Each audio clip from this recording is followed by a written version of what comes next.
Los viajes de Gulliver, de Jonathan Swift. Capítulo 7.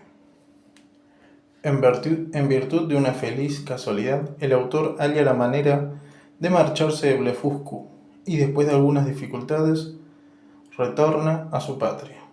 3 días después de mi llegada, fui por curiosidad a pasearme por la costa del nordeste, desde donde divisé a una distancia de unos 2 kilómetros en el mar un objeto que me pareció ser un bote volcado.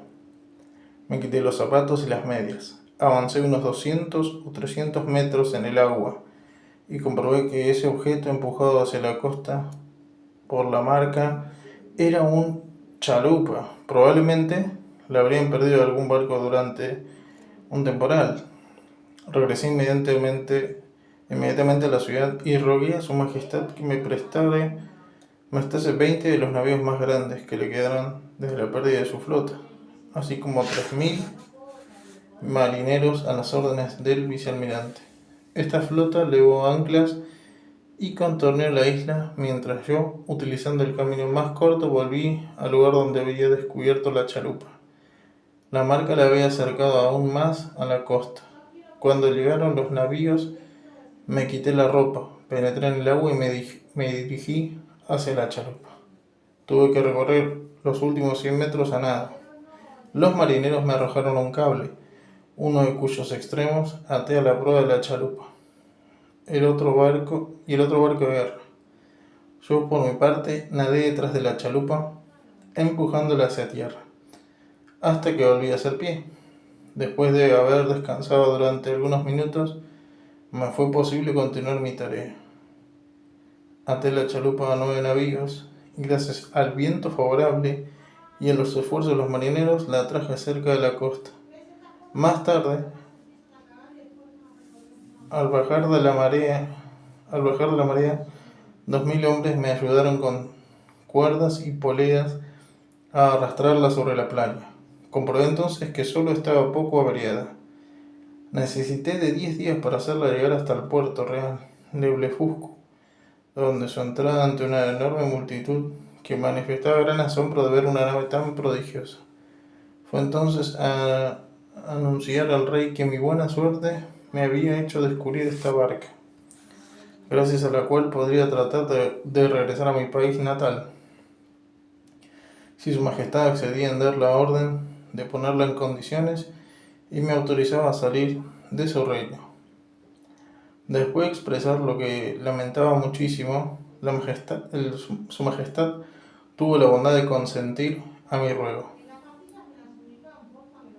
Me sorprendía que el emperador de Lilliput no me hubiese mandado buscar después de haberme marchado, pero supe pronto que él suponía que solo había ido a Blefuscu para cumplir mi promesa y que regresaría a los pocos días.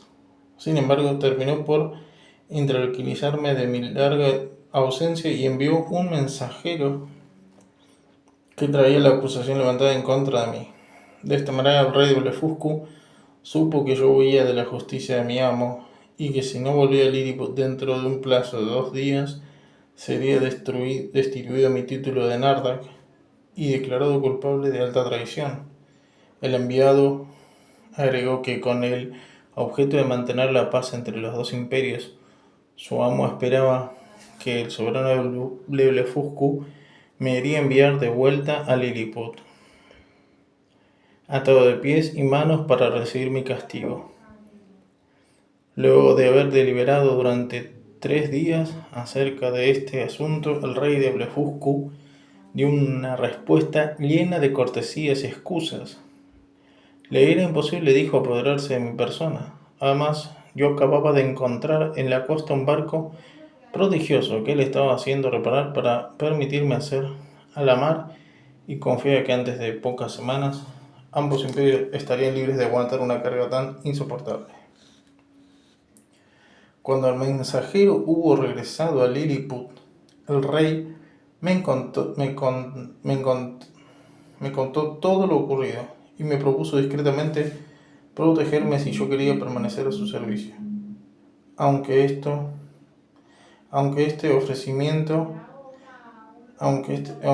este ofrecimiento me pareció sincero, tomé la resolución de no volver a someterme a ningún príncipe o ministro cuando pudiera evitarlo. Por consiguiente, después de agradecer a su majestad, le rogué humildemente que me dejara marchar, ya que el destino me había enviado un barco.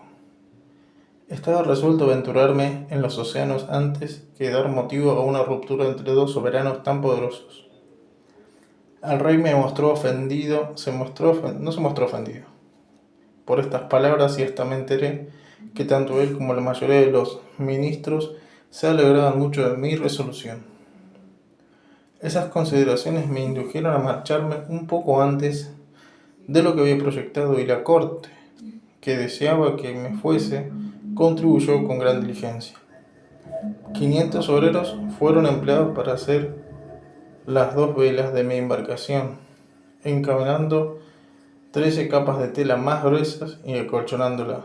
Yo mismo hice cuerdas en cables, teniendo 10, 20 o 30 de las de ellos.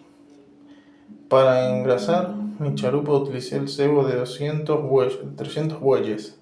Finalmente, con la ayuda de los carpinteros de la Marina Real, corté los árboles más grandes para hacer mástiles y reinos. Al cabo de un mes, cuando todo estuvo listo, fui a despedirme de su majestad. Salí de su palacio en compañía de la familia real. Me tendí en el suelo para tener el honor de besarle las manos, y él me obsequió con 50 bolsas que contenían cada una 200 monedas de oro, así como su retrato en tamaño natural. Deslicé esos últimos en uno de mis guantes para conservarlo mejor. Luego cargué en mi chalupa carne de 100 bueyes y 300 ovejas, pan, bebidas, modo y toda la carne cocida que pudiesen preparar 400 cocineros.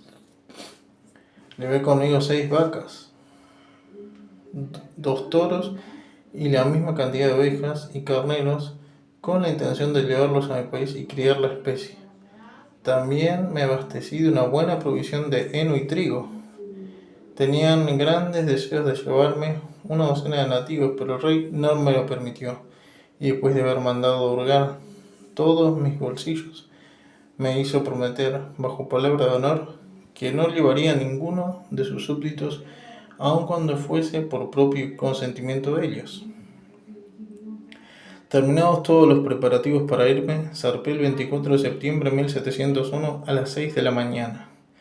Alrededor de las 6 de la tarde, tras haber navegado unos 216 kilómetros rumbo al norte, divisé una pequeña isla que me pareció resguardada del viento. Después de haber comido, dormí hasta la mañana siguiente. Como el viento era favorable, levé anclas y retomé la misma dirección que la víspera, orientándome con mi brújula de bolsillo. Mi intención era llegar, de ser posible, a una de las islas que, de acuerdo con mis cálculos, se hallaban situadas en el nordeste de la tierra de Van Diemen. Ese día nada descubrí, pero al día siguiente, hacia las 3 de la tarde, y cuando ya habían recorrido más de 130 kilómetros, alcancé a ver un barco que navegaba rumbo al sudeste. Desplegué las velas y al cabo de media hora el barco me vio. Enarboló su pabellón y disparó un cañonazo. Resulta difícil expresar mi alegría que experimenté con la perspectiva de volver a ver mi querida patria y los seres amados que había dejado en ella. El barco aflojó sus velas y cuando alcancé era alrededor de las 5 o las 6 de la tarde. El 26 de septiembre. Puse mis vacas y mis ovejas en los bolsillos de mi jubón y subí a bordo con mi pequeño cargamento de víveres. Era un barco mercante inglés que volvía del Japón y estaba a las órdenes del capitán John Biddle de Deptford, caballero honesto y excelente marino. Me recibió cordialmente y me rogó que le dijese de dónde venía y de dónde iba. lo que hice en pocas palabras, pero creyó que el cansancio y los peligros soportados me habían trastornado la mente. Por lo tanto, para demostrarle que todo lo que le decía era cierto, saqué de mis bolsillos mis vacas y ovejas, lo cual le causó un profundo asombro. Le hice ver también las monedas de oro que me habían obsequiado el rey de Blefuscu, el retrato de tamaño natural de su majestad, así como varios otros objetos curiosos procedentes de ese país. Le di 2 bolsas con 200 monedas de oro cada una y le prometí que a nuestra llegada a Inglaterra le regalaría una vaca y una oveja con sus crías. No importunaré al lector con los detalles de esta travesía. Llegamos a Downs el 13 de abril de 1702. El único incidente enojoso fue causado por las ratas del barco que se llevaron una de mis ovejas. Desembarqué el resto de mi ganado en excelente estado de salud y lo hice pasear en el césped de una cancha de bolos de Greenwich.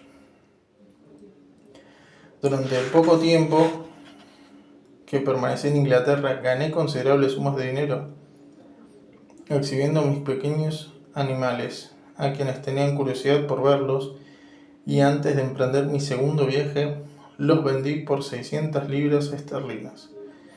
Desde mi último regreso, busqué en vano ejemplares de esa raza. Había pensado que se multiplicarían y podrían ser muy útiles a nuestras hilanderías de lana, por la finura de su bullón. Pasé solamente 2 meses con mi esposa e hijos. Mi insaciable pasión por conocer países extranjeros no me permitió quedarme más tiempo sedentario. Dejé 1500 libras esterlinas a mi esposa, después de haberla instalado en una linda casa de Redriff. Me llevé el resto de mi fortuna, parte en dinero, parte en mercaderías, con las intenciones de aumentar mis bienes. Mi tío John me había dejado algunas tierras cerca de Epping, que producían 30 libras esterlinas de renta, y arrendé a largo plazo otra finca que me rendía otro tanto, de manera que mi familia no corría el riesgo de quedar a la merced de la caridad pública. Mi hijo Johnny estudiaba latín e iba al colegio. Mi hija Betty, que ahora estaba casada y es madre de familia, aprendió costura y bordado. Me despedí de mi esposa y mis hijos, y a pesar de las abundantes lágrimas que vertimos por ambas partes, me embarqué valientemente a bordo del Aventura, barco mercante de 300 toneladas, al mando del capitán John Nicholas de Liverpool.